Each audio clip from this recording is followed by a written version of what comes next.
Welcome, everybody, to this latest in the ValuesJam guest session series. And Michael, welcome. To kick off, please introduce yourself and the great work that you do. I'm Michael Lawrence, and in Australia. I've been a teacher and educator for about 30 years. And a couple of years, probably 5 years, 6 years ago now, I went to Finland and had a close look at their education system. And it basically is decades ahead of the rest of the world, pretty much. And it caused me to really evaluate everything that I was doing, because I was immersed in the old system, which is essentially, compliance and punishment of students. And so I wrote a book about that, and did all the research, that entails, and have since then been trying to bring about educational change in as many places as possible, with some success. But a lot of our country's educators and schools and governments are totally sort of absorbed in that old traditional system, and it's a very difficult thing to do. Just proving or having the neuroscience and the research and so on to say that what the Finns are doing is better doesn't work in an industry like that, unfortunately, and it's really hard to bring about change. And I'm constantly motivated by the enormous numbers of young people that decide that education's not their thing. They're not good at it for whatever reason. And the inflexibility of our education system convinces them of that, and probably, for a lot of them, makes their lives a lot more unpleasant than it has to be. And of course, there's now thousands, and if we include the UK, probably hundreds of thousands of teachers who have walked away from the job because they can also see. I mean, I remember I was teaching English and so on, and I remember thinking, I'm actually teaching kids here to not like English. Yeah. And yet I'd grown up enjoying English and thinking this was a wonderful creative thing. And the first books I wrote were about music and musical groups. I did some biographies on a couple of Australian rock groups. And that all came about because when I was in my second last year of secondary education at about 16 or 17, one of my English teachers had seen that I was immersed in music very much. My legal studies teacher kicked me and a friend out for a week for talking about music all the time. But she said to me, "We're doing a school magazine. Why don't you write some music reviews for us?" And for the first time in my life, what I was doing at school and what was going on in my world as a 16-year-old actually intersected and came together. And whilst I'd never been a terrible student, I'd never got into trouble and I'd always gone all right academically and so on, I'd never really excelled and never really thoroughly enjoyed school either. And suddenly I was doing something that I liked and writing about it, and it turned everything around for me. And as it turned me in, I've now had 3 or 4 books published, and it changed my life completely. But I see what's happening to students now is that the curriculum now and the way that we do school is so rigid and so inflexible that people are being forced to do stuff that they don't want to do. And I'm getting off on a big rant now, aren't I? This is what happened. But anyway, yeah. So that's what I'm doing, is trying to change education and just keep the phone stable at the same time. I'm with you, Michael, because it seems to me that, especially as things have changed in the world, it used to be that a teacher was a person who imparted knowledge to young people. That was their job. What they chose to impart and all the rest of it, you can talk about whether it was the right stuff or not. But actually, in today's world, the knowledge is easily available and accessible everywhere, all around us. And so the teacher's new role is to inspire. And that's all that they need to do, kind of. And you know what, though, more than ever, though, that the teacher's role now is just delivering test content. Yeah. And as I always say to people, while that's the case, you're going to get teachers who are basically at the standard of delivery people. Yeah, And exactly. we're not going to, whereas in Finland, teaching is one of the most desirable professions. When they actually surveyed people, young people in schools, as to what their most desirable career choice would be, teaching was ahead of medicine and law. Wow. So I think it was 2013 that they did it. But if you've got the best people in your country running the education system, you're going to have an incredible education system. That's right. It makes sense. If we're going to go and learn how to play golf or whatever, we want someone who's damn good at it to teach us. Yeah. We don't want, the guy next door who's only been playing for a few weeks himself to try and teach us. It's like, that's not on. And you don't want, even if they've been playing for a while, if they don't really know how to do it very well, you don't want them teaching it, for sure. But that's essentially what we're up with. Because we reduce the job to delivering test content, we've taken away all the professional autonomy that teachers have. And with that, all the respect's gone. Both Australia and the UK have got national testing programs. And essentially what that tells people is that you can't trust teachers. So we've got to do our own assessment of the students to find out how they're going. Yeah. And if they did that in medicine or law or something, if every time you went and saw the doctor, you then had to go into another room where another person said, now, what did the doctor say to you and how did it go? And the medical profession they'd just be up in arms and it'd never happen. You know what I mean? But we do that in education. And as the Finns say, when you talk about these programs, they say, why don't they just ask the teachers how the students are going? There is no explanation for it, is there? Yeah. And yet, it also tells the public, it gives them a free right to say, well, we can comment on teaching and education as well. And essentially, you know what I mean? That kind of makes them feel empowered as well. And it takes away all that power from teachers, because politicians are criticising teachers. The public criticise teachers. And as someone in Finland said to me, they said, okay, so these tests, these national tests, are there to identify students and schools that have problems. Is that right? I go, yeah. They go, so they can then give additional funding and support to them. No, that's not. And you think that would be a logical way to do it, though. Yeah.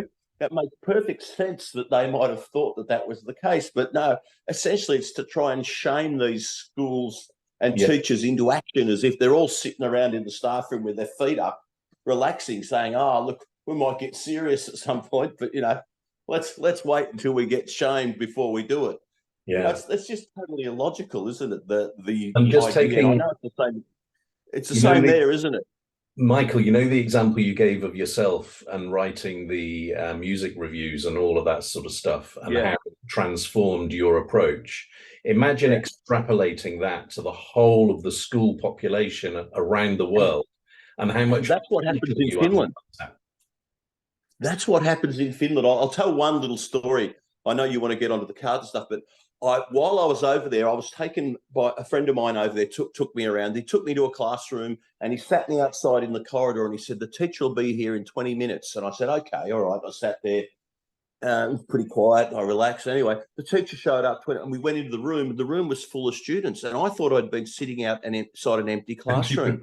It was full of students about 14 or 15 years of age. And I said to him, I thought this was empty. And I said, I can't imagine in Australia that you could leave a class of 20, 14 or 15-year-olds with no teacher for 20 minutes and they'd all just be quietly working away. And he just looked at me quizzically and said, well, what happens to your students as soon as you're not looking over their shoulder? And I just thought, it's so bloody obvious. It's so clear that, they shouldn't be only doing something good while we're looking at them. But in Australia and probably in the UK too, there'd be, oh no, the kids will run riot and, there'll be all sorts of craziness if we leave them without a teacher. And it's like, it shouldn't be like that. What sort of people are we bringing up if they can't be left in a room for a few minutes on their own? Because in 2 or 3 years' time, those same teenagers will be driving cars, drinking alcohol and getting exposed to God knows what else out there in the world all at the same time. And if it's anything like Australia over there, heaps of those people will be involved in car accidents and other accidents involving alcohol, et cetera, because we haven't brought them up to be able to deal with those responsibilities. We've been babying them the whole time to the extent where we can't leave them in a room unsupervised for 2 minutes, You know what I mean?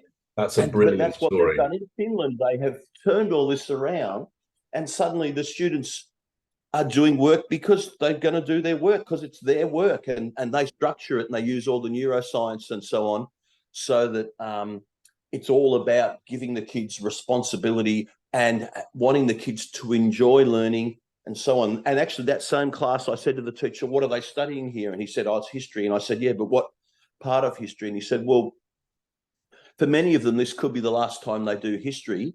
So we want to make sure that they have a love of history for the rest of their lives." So they're studying different things. They've negotiated with me what they want to do and what their interests are, and we've worked it all out for them. And I just thought you would never hear that in Australia or the UK, because the curriculum is so rigidly controlled and has to be followed and so on, as if there's there's something in the year 202 or whatever it is that they're studying, that if they don't learn it, their lives will never be complete.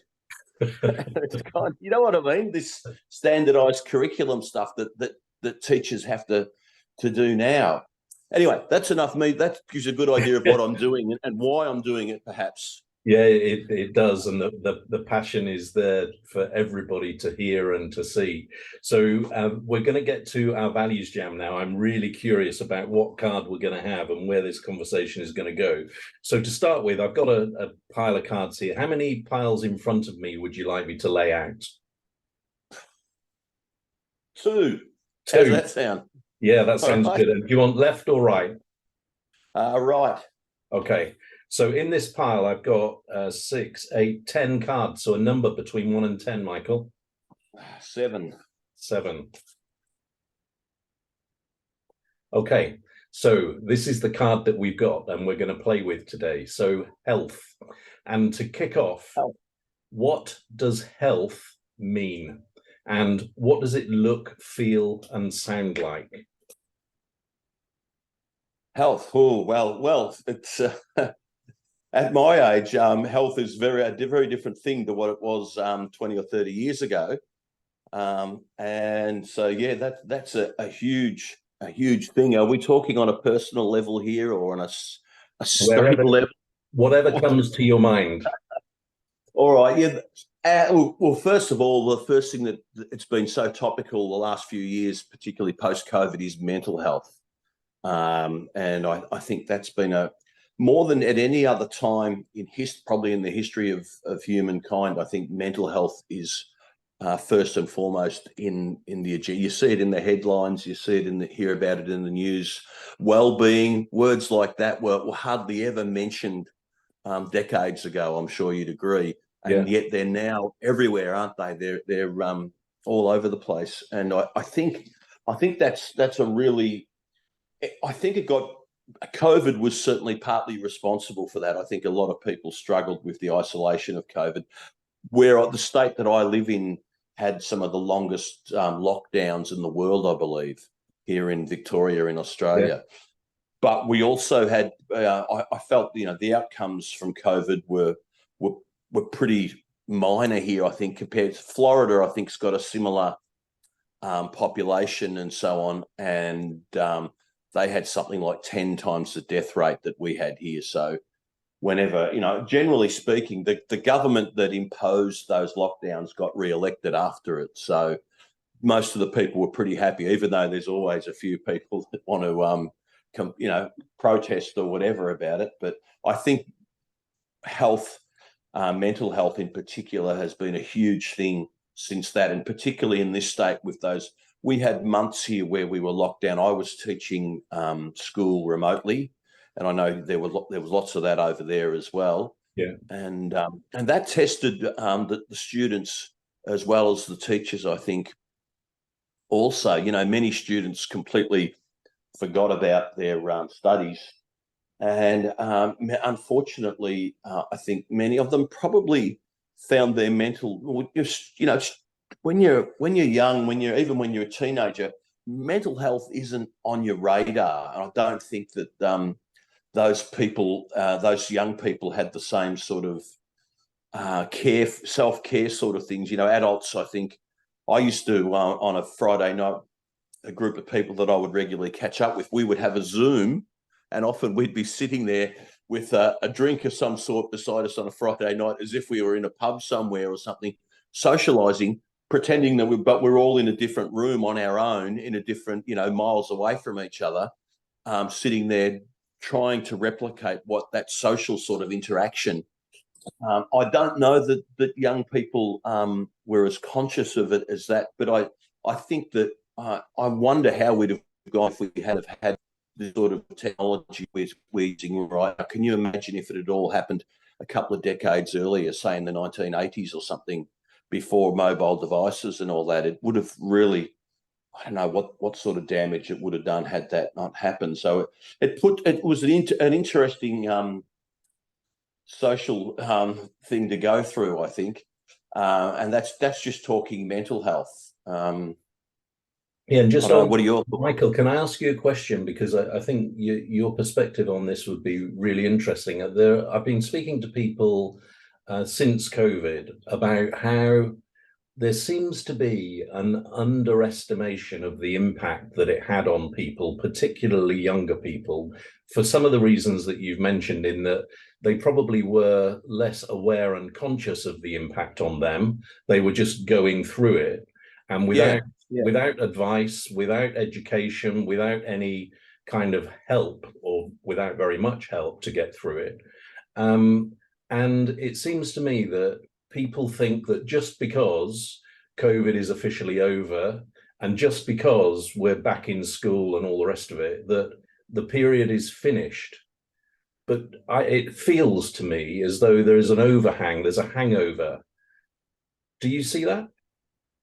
Yeah, I think so. I know a couple of people who had COVID and are still not right. They haven't got long COVID, but they think they just kind of know that they're still not 100% again, even though it was quite a way ago. Obviously, some people had very serious symptoms from long COVID as well. But I think the thing with the children and teenagers that went through it, they don't know what they missed in many cases too, perhaps. And I think that's a problem as well. Yeah. And they will never know how their lives would have been different. For instance, my youngest son, who we just kicked out of his piano practice here, he did both years of his VCE, his last 2 years of secondary school, through COVID. So he pretty much did those or a lot of that via homeschooling, I guess. And then I've got another son who did a couple of 3 years of a university course, and he was hardly ever at the university. Yeah. So when people talk about all the university life and all that, he just has no idea what you're talking about, because he sat in his room. He was doing cybersecurity. So, the courses were all run like this, basically. Yeah. And he has no concept of university life, and he's got very few friends from university as well, because it was all done like this. And you just think, wow, those are some huge changes to people's life experiences, and who knows how both of their lives will be different, and whether not just the mental health, but I wonder socially, people are affected by it as well, particularly my youngest one, Brody, who did his last 2 years of secondary school at home pretty much. And you just think, wow, they're huge. For me, when I think back, they were huge social years, those, when you're 16, 17, 18. Socially, I would have come to school then. If I hadn't been enrolled, I still would have come to school just to catch up with my friends, because it was such a big social thing at that point. And as a teacher, I know that when students are in about year 9 and 10, that group thing is immense. You walk into a year 9 classroom and they're all together, whereas you can walk into a year 12 classroom and there'll be one here and one there. Yeah. They've become individuals, but what it did to them to not have that and to be forced out of that at year 9 and 10, I don't know what psychologists might be able to suggest a few ideas there, but I think we've gone through a very interesting period in history, mental health wise. And I used to say to students, I'd say, look, when I was little, there were still people, when I was younger, there were still people around that could talk about the war years and things like that. You know, I said, no matter how old you guys get, you'll be telling your children, your grandchildren, or whatever, you know, that you lived through the COVID years, and you know, they might ask you, did you wear masks and things like that, you know, and you'll be able to say, yeah, oh, our whole school was closed and we had to sit at home in our bedrooms, and you know, and so on, and try and sort of make it a little more interesting for them. But it will be, you know, they've went through an interesting period of history, and yeah, it's bizarre. You know, it's like the Great Depression or something like that. You know, you might have known, your grandfather or something might have gone through that, and you might have heard about it when you were younger. But I'd actually, my great grandfather came out from the UK to Australia during the Great Depression. Okay. You know, so I did hear him talk about that. Because it hadn't hit in Australia yet. He got here and it followed anyway. But things had got just as bad by then. But he actually fled the UK at that point. I guess the Great Depression was 29, 30, wasn't it? Yeah, it was. So somewhere around then was when he came out. That's on my father's side. He came out from the UK. But I think the COVID years will be seen as something like that in history. And I wonder whether, like how we talk about now that we're aware that a lot of people were damaged during Vietnam or the Great Depression, I wonder whether in a few decades' time we'll talk about people who were, you know, they'll say, oh, it's a, you know, not, instead of saying it's an old war injury, we'll say it's something that's a carryover from COVID, that such and such is not that well mentally, you know, not mental health wise. That's intuitively, that's how it feels to me. And you touched on, you know, this whole thing around social interaction, which when I was listening to you, I was thinking, hey, that, like at university, what you think of actually is how you enjoy it. But actually, you're learning, you know, it's equipping you for those situations in a really intensive way. And that was taken away, basically. So, you know, what are the repercussions of that lack?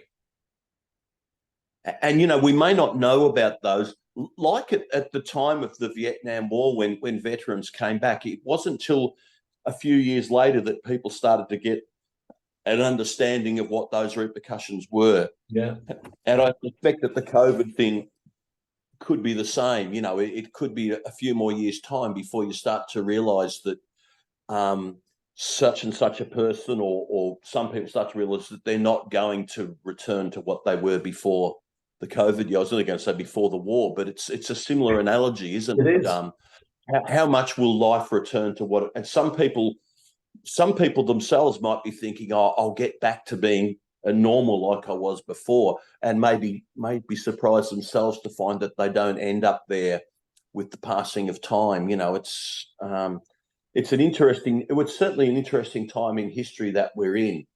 And who knows what we'll be talking about in 10 years' time. Hopefully, this is just, you know, people adjust and everything works out fine for everybody. But I'm just not so sure it's going to be as simple as that, especially for those young people. And of course, for those young people, as I said, they might not be aware now of where they're meant to be at say 20 or 22 or whatever years of age. So they're not aware that they've missed out on anything because they've never been a teenager before that didn't have to live through COVID.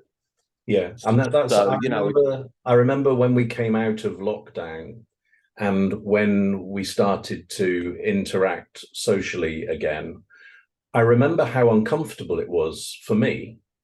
And that was having had like 50 years of experience of social interaction.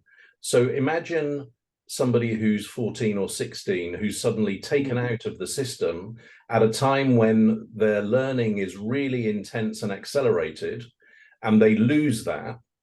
You can't expect them to be able to do that stuff as well as they would otherwise have done. And exactly like you say, because they don't know what they don't know, there's potentially a bigger negative impact there as well. So, you know, if you think about kids on their devices as the norm instead of talking to people and meeting people, that's potentially dangerous, I would imagine.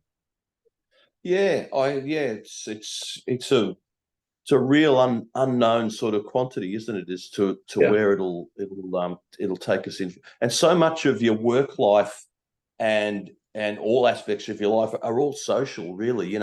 People get into, you get a job and you're in an office, and it's I know that in a lot of countries, and I'm sure over there too, it's been hard. A lot of workplaces found it hard to get people back into the office, so to speak, too. And I think a lot of people have resisted it because they're socially a little bit shy and a little uncertain, have lost some of that confidence about doing it. And that same kind of feeling, I think, applies to social situations as well for a lot of people. Yeah. And this is where, as I said, there may be a generation that are a little bit like the war vets, where, some people's lives were never the same again. And I wonder whether, some people, for instance, will just become a lot more reclusive, and are already reclusive now, but they think that they'll slowly get back into it again, but it might not happen that way at all. Yeah. It'll be, go on. I was just going to say, I was thinking also about, we've started off and we've dived straight into mental health rather than any other areas. And something else that I found interesting is that mental health is not as visible as, say, physical health or well-being. So, if somebody's got a cough or is more sick than that, you can see it and they can talk about it. Whereas mental health is kind of a bit in the shadows. I think you're right. There's one saying I heard about it recently. Is and it made me think. Someone said that people are always, when it comes to mental health, people are always pretending to be well, but it's never the other way around. Basically, no one is making up being mentally unwell. Yeah. But we're all going around pretending that we're well, and it's the game that society plays. When you and I first got on here and said, "How you doing?" Neither of us was going to say, "Well, actually, look, 3 weeks ago, we were never." No one, and if you do that, you quickly get a reputation as being someone who's to be, cross the street or, don't get caught in the lift with Alan, because you'll ask him how he's going, and he'll tell you exactly how he's going, and you'll regret it too. It'll ruin your day, his day, and everyone else's day.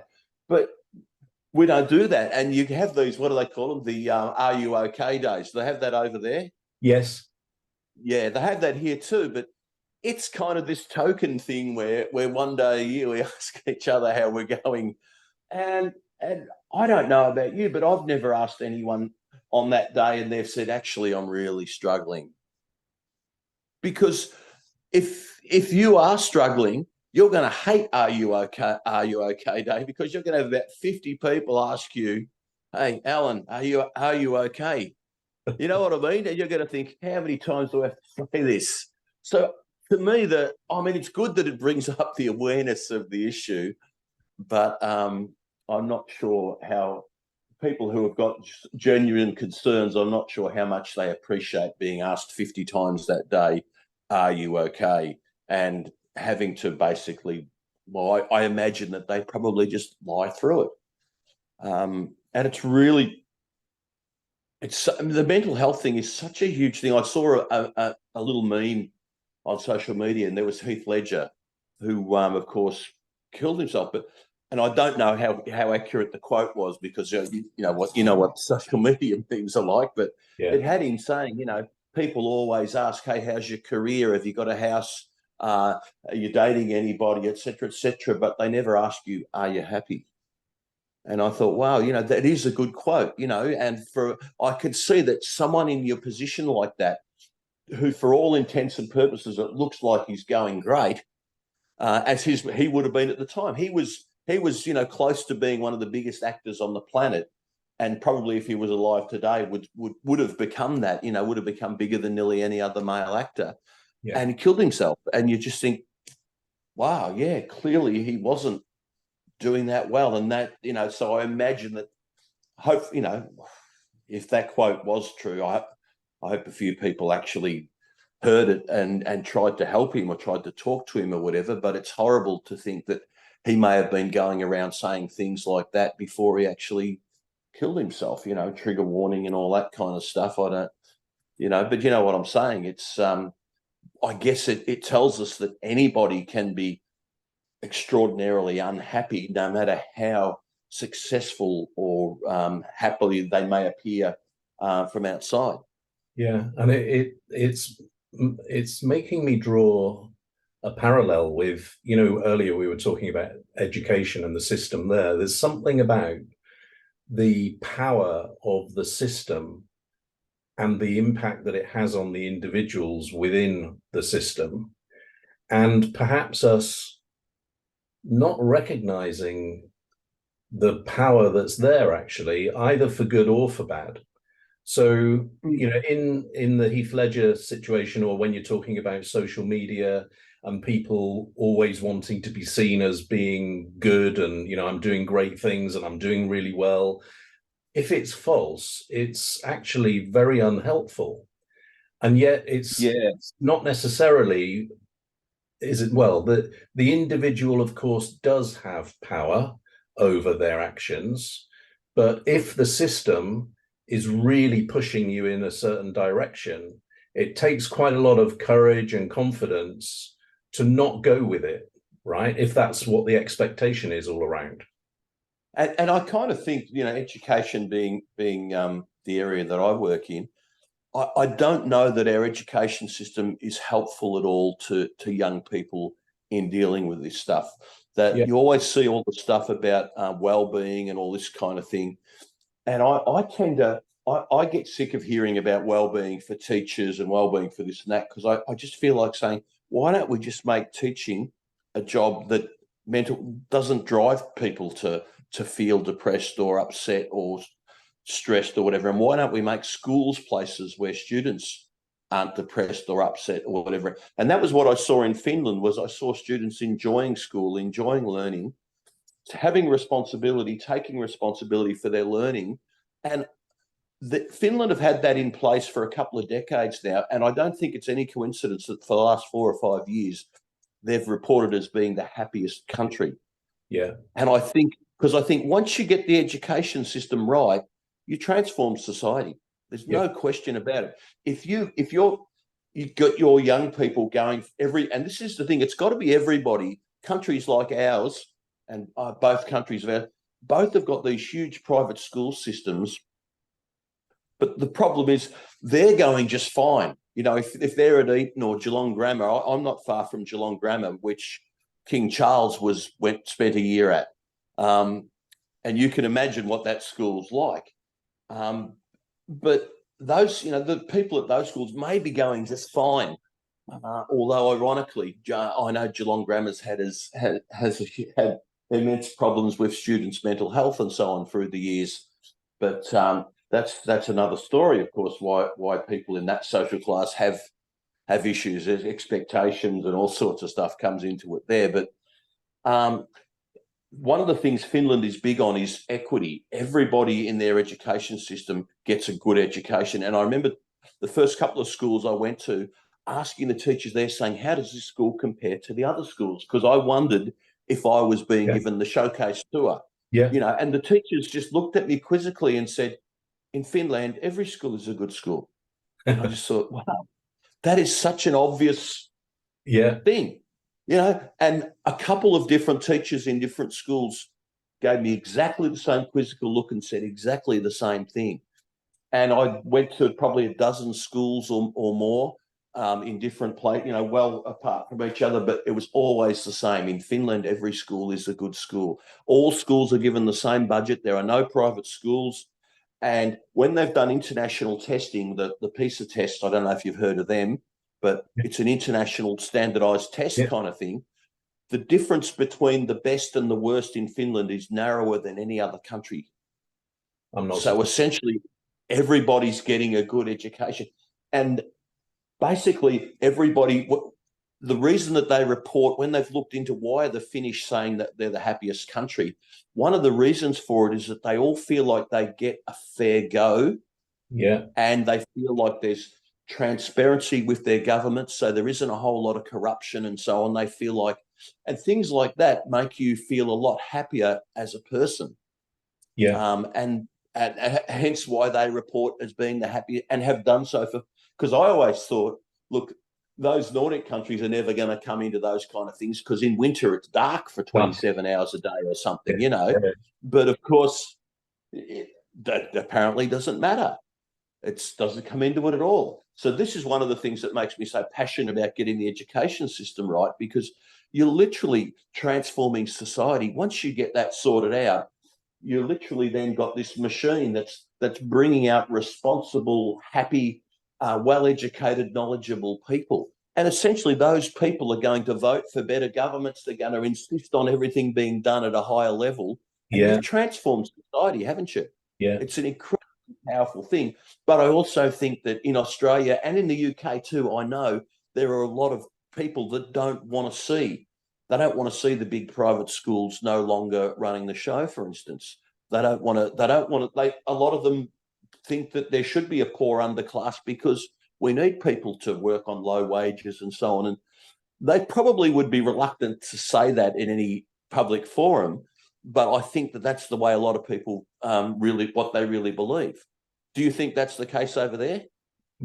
I wouldn't be surprised. And it's kind of, I had this conversation a few months ago about whether the equivalent of slavery actually is alive and kicking in society, because people are born into a less privileged place, and that's where they stay. You know, that's what they do. Yeah. They do the less Yeah.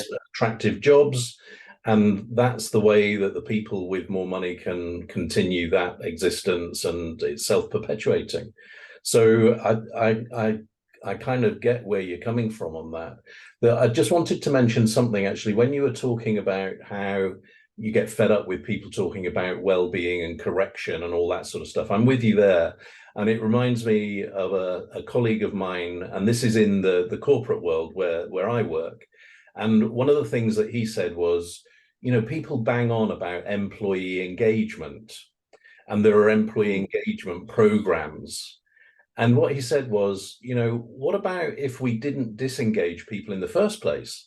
You wouldn't have to spend all that time and effort and money on engaging people, because you just, what you do in a lot of organizations is that you hire people that are really enthusiastic and talented, and then you drum it out of them. And then you have an employee engagement program to try and get them back on track.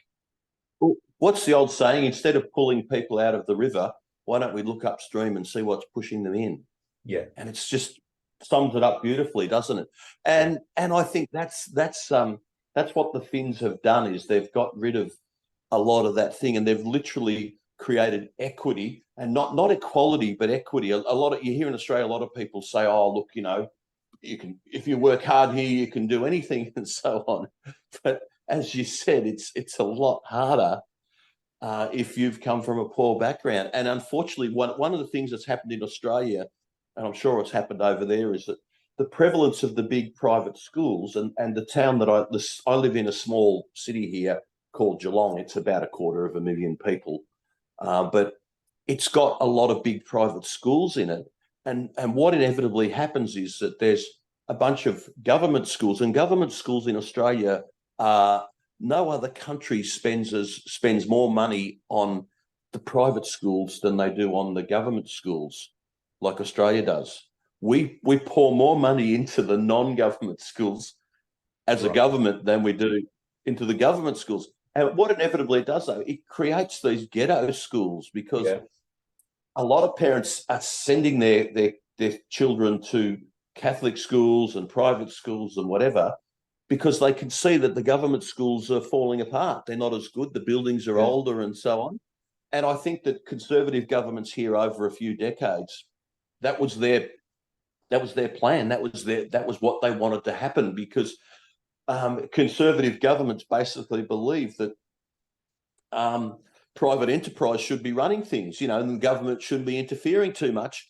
And I don't know that you start applying that to an education system, I think you end up in real serious trouble, because, for one, you're taking children as young as 4 or 5 and you're saying, well, because of the family you were born in, you're going to be going to a school that's not so good. And I do a lot of fill-in teaching around this town now, and I teach at one of the schools I've been to is Geelong Grammar, which is the most expensive school in the country, and the one that Prince Charles attended, or as he was Prince Charles at the time.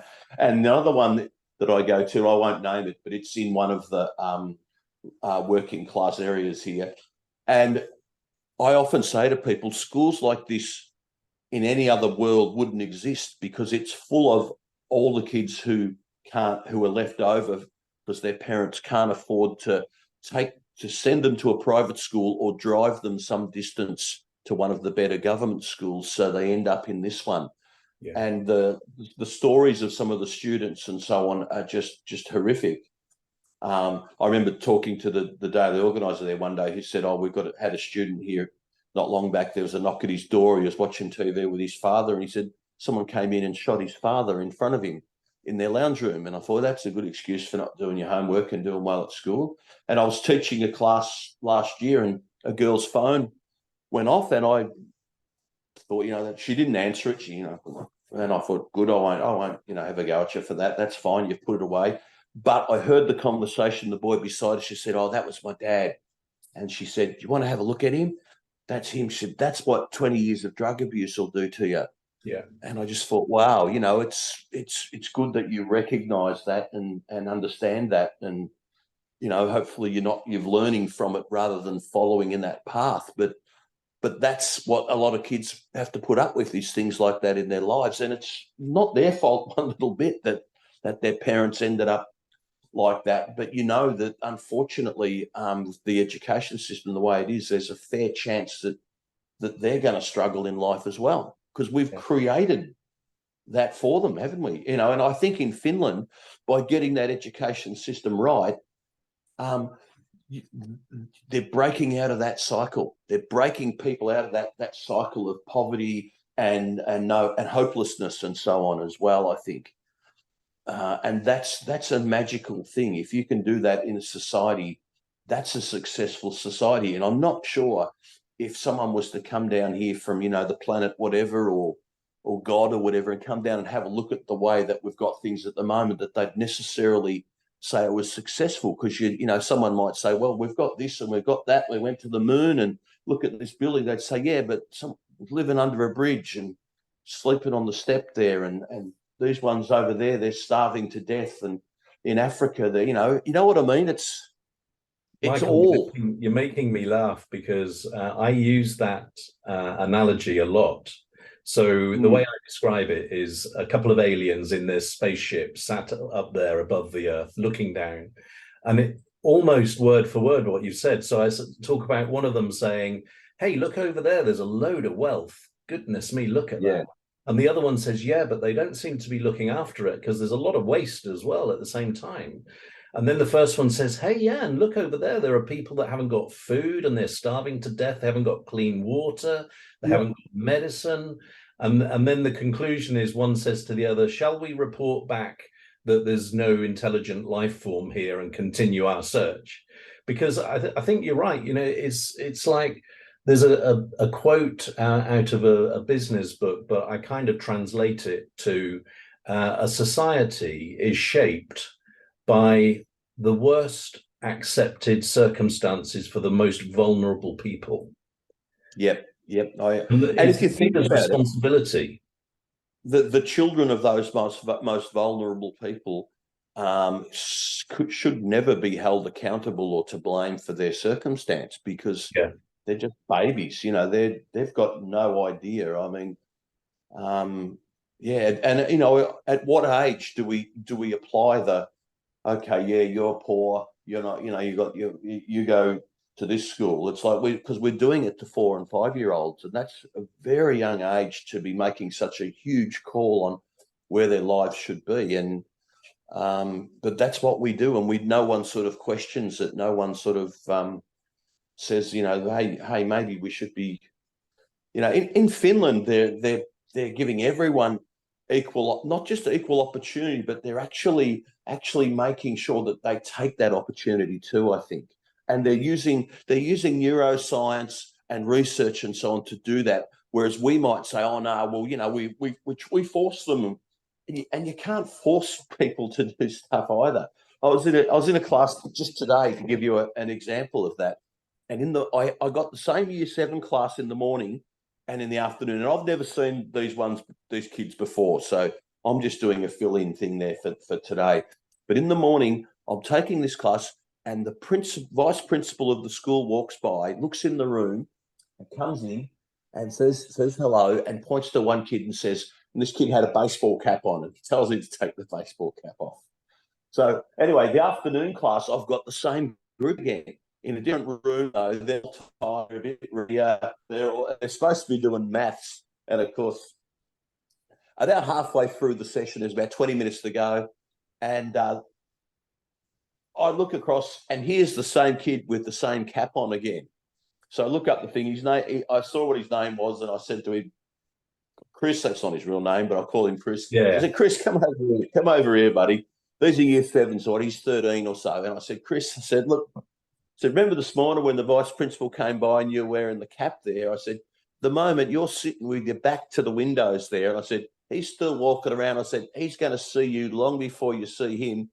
How about you bring his chair around so you can see if he's coming, and you can whip your cap off when he comes." And he goes, "Oh, okay, yeah, all right." And you could see he's thinking, "Oh, I wasn't expecting that from a teacher." Yeah. But I thought, you know, there's 20 minutes to go, and I thought if I get into an argument with this kid, it's going to get none of us anywhere. And I thought, but if he's still sitting there like that, and the vice principal does come, he might look at me and say, "How come you're not doing your thing?" But anyway, so Chris, 5 or 10 minutes later, I look over at Chris. He's taken his hat off, and he's sitting there, and he walked out of the room when the bell went with his hat in amongst his books.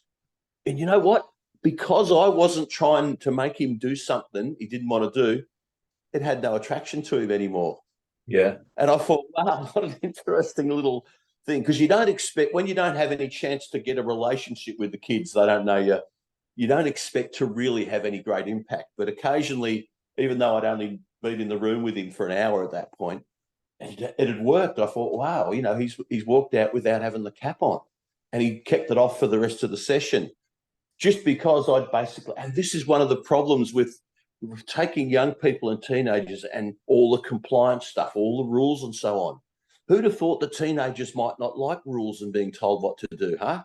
You'd never think that would occur, would it? No, you know what I mean? But no, we make school like a military operation, don't we? It's like a boot camp or something. And then we wonder why kids don't like it. But that was and you know what? Finland, not a single uniform. And the Finnish they don't have any school uniforms. And if you ask them about it, they would just say, if you've got research that shows that kids learn better when they're wearing a certain color, then we'll do it. And end of conversation. If you haven't got that, why would you bother to do it? Why would you waste your time trying to get them to wear? And I realize in a Finnish school, a teacher can say to a kid, everything we're doing here is about your learning and you enjoying learning. Whereas if you said that here or in the UK, they'd say, yeah, well, why are you making me wear this tie? Or why do you care what sort of socks I'm wearing? And there isn't a real answer to that. You know, I taught for 30 years. Can I ask you a question about that then, about Finland? Because I think one of the reasons that is put forward for uniform is to avoid people that aren't from a wealthy background feeling, you know, second-class citizens compared to people that are maybe able to afford to dress better. So how is that? How does that show up in Finland, or doesn't it? Well, if we're really concerned about that, why does Eton or Geelong Grammar exist in the first place if it doesn't make some kids feel like second-class citizens? Yeah. But in Finland, there was no example of that. It doesn't exist because when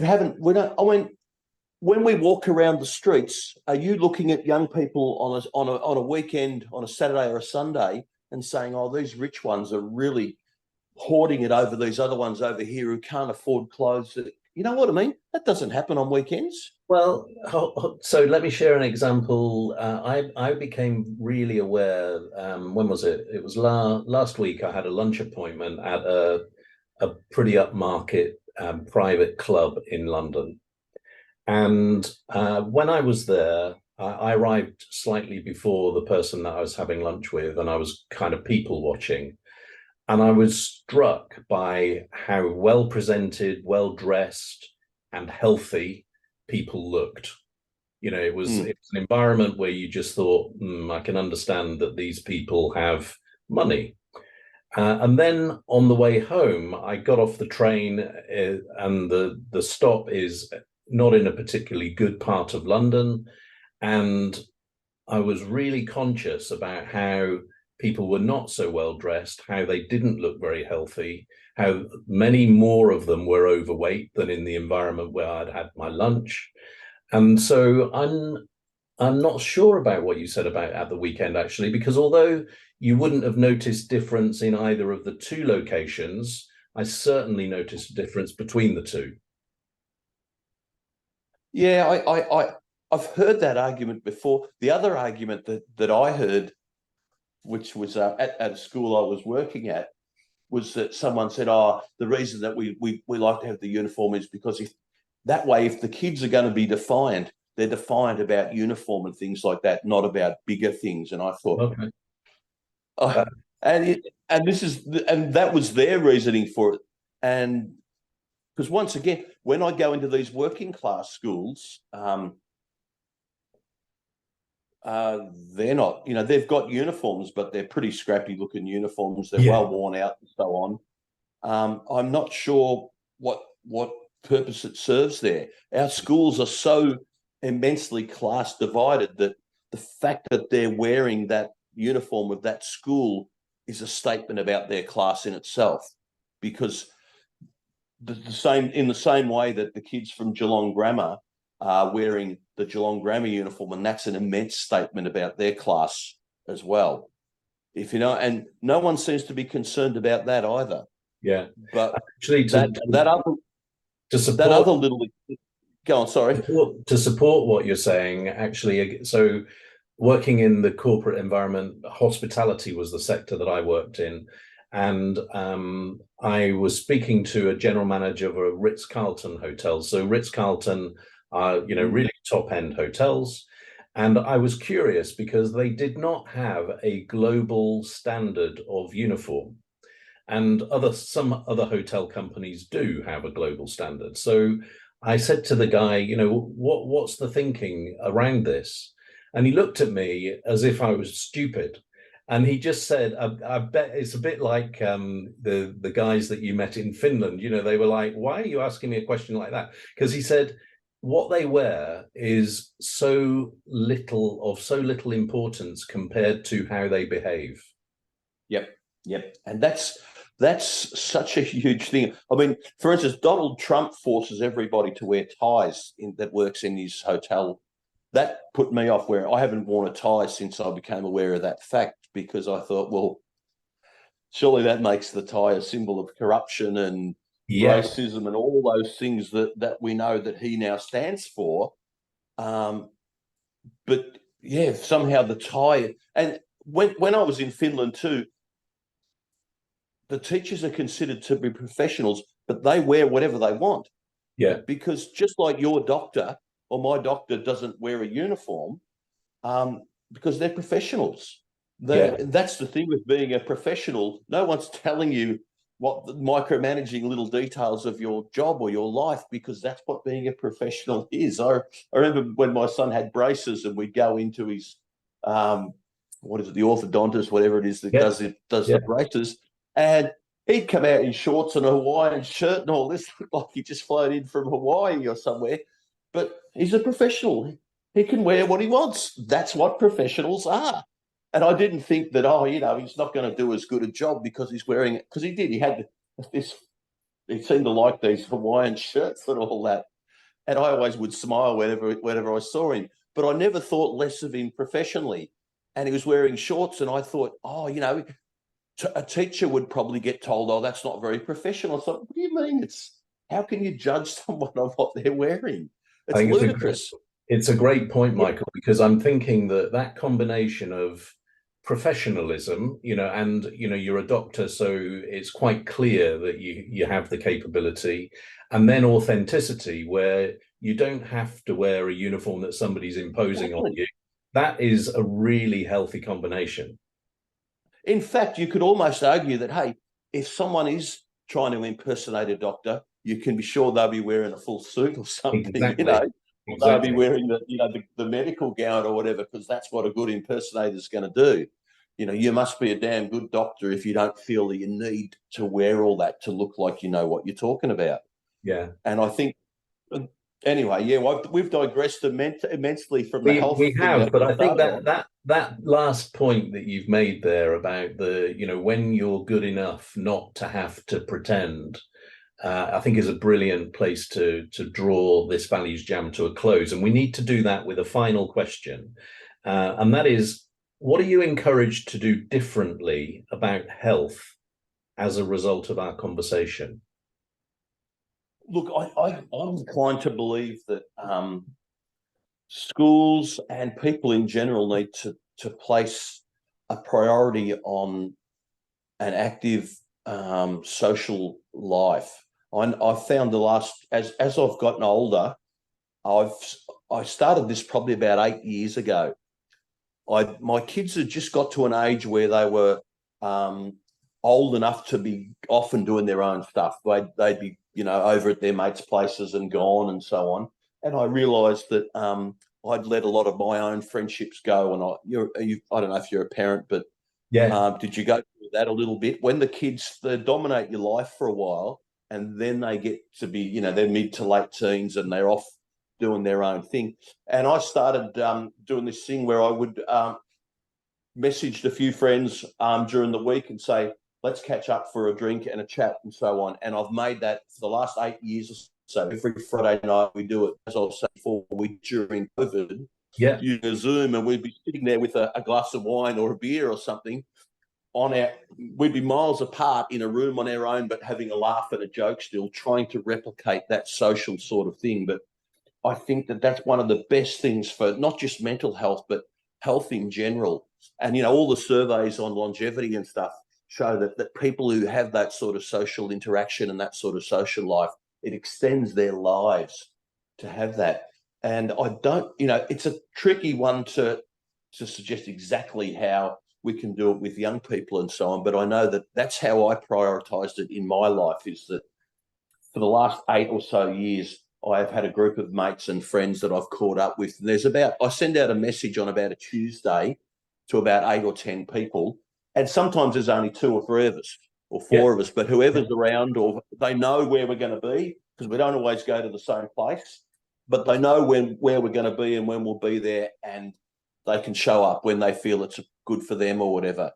And that's what I've done to try and make that difference. And I think it makes a huge difference to the other people too, as well. And it's incredible. There was one guy, for instance, who we hardly used to ever see, and he suddenly started showing up all the time. And someone told me later, oh, he's just broken up with his wife. Right. He'd not told us this though, but he'd been showing up all the time and staying a bit longer and so on. And I suddenly realised we're making a huge difference to his life. Yeah.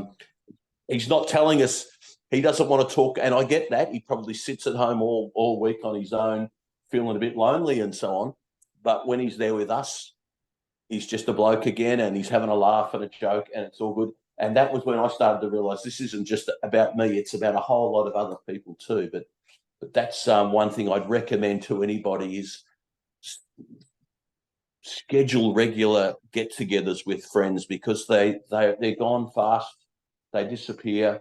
And it hasn't started to happen to us, although one guy that used to show up a bit died last year. He was a bit older though, and he died on the treadmill at a gym. And, Wow.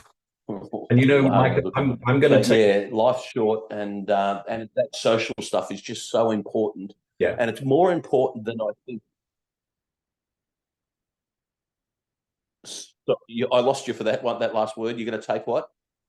I'm going to take your lead on this, because I've got a business trip to Boston early September. And so what I'm going to do is look up people on LinkedIn that I know in Boston and suggest that we just meet up and have a beer. Yeah. And, I often find after those Fridays, I'm walking out and getting into the car and heading home, and we've been laughing and just having a bit of fun. Yeah. And just, being silly, telling inappropriate jokes or whatever, but, just being, bloke stuff, just being silly. And you just feel like you're 15 again and life's good. And you just think, wow, it's just that little shot of life again. And you realize that, yeah, you need that, and when you're a teenager, you do that all the time, I think. Or hopefully most teenagers do. And I just think if we can bottle that stuff, everyone will live a lot longer and be a lot happier. What a brilliant way So let's to finish on that note. Yeah, definitely. And so I just want to thank you because it's been a brilliant values jam. We've been, on a breeze. Like you say, we've kind of digressed, but that doesn't matter. It's been such a fascinating. Well, we finished on mental health again. We did, of course we did. We did a full circle.